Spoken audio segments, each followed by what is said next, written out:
Hi everyone, thank you for joining me today. So today we're going to talk about creatures of wonder in Jewish mysticism and tradition. Let's begin.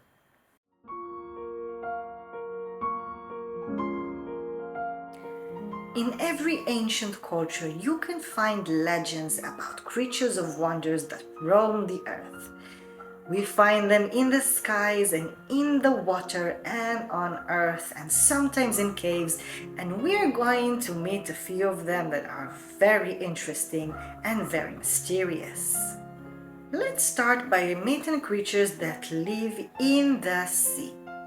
So, the ancient Jews knew the stories of the mermaids and the sirens that are roaming the oceans, singing and luring man to the rocks. They described a creature that was half woman, half fish, and sometimes half dolphin, and they actually referred this creature as a dolphin.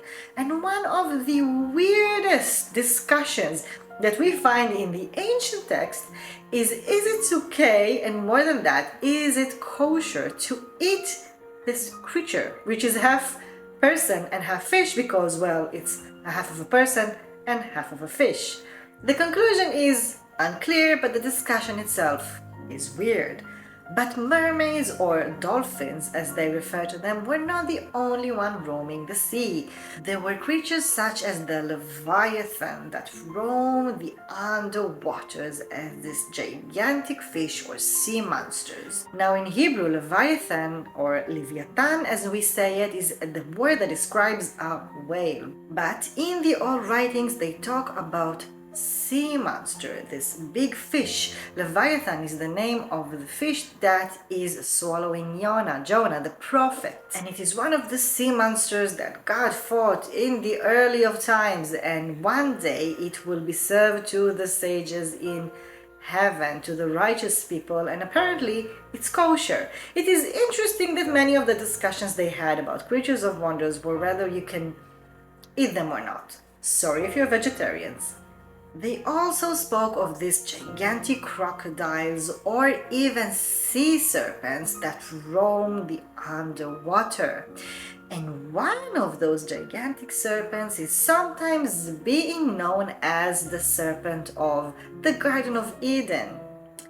Now, some say that the serpent of the Garden of Eden was actually a dragon, something which is part lion, part snake, and is sneaking through the paradise, through the Garden of Eden, all the way to the ancient story. A very interesting angel is described as a flying serpent that sometimes has flames around it, and its name is Seraph, Saraf.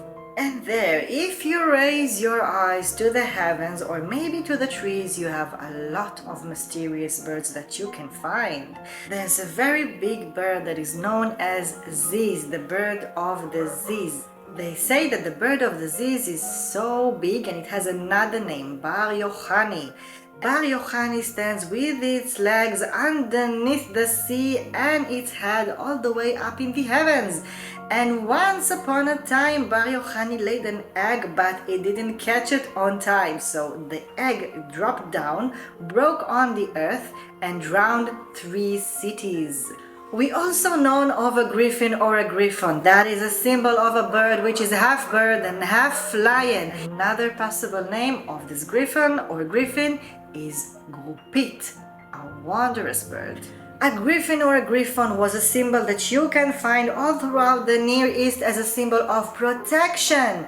And another interesting bird that the Jewish tradition knows, and obviously you do, is the phoenix. The phoenix, this beautiful bird that starts as an egg and turns into this magnificent, beautiful, colorful bird. When it's time for the phoenix to perish, it turns into this very old bird that then bursts up in flames and turns back into an egg from the ashes and the sand. Now, in Jewish tradition, they either called it sand, simply sand, or Urshina. It was the name of this phoenix that burst into flames and being reborn. And on earth you either find behemoth, which is a very big beast that some say maybe was known to be the other name of maybe a boar, or maybe even a hippo or a rhino. And there's another beast called Adonai Hasadeh. Some describe it as half big bull and half human, standing on two legs. There's a male and a female, and they live in different sides of the world, and they meet only once a year. They take this journey, they meet each other, they produce a child, and each of them is going back to its own place in the world.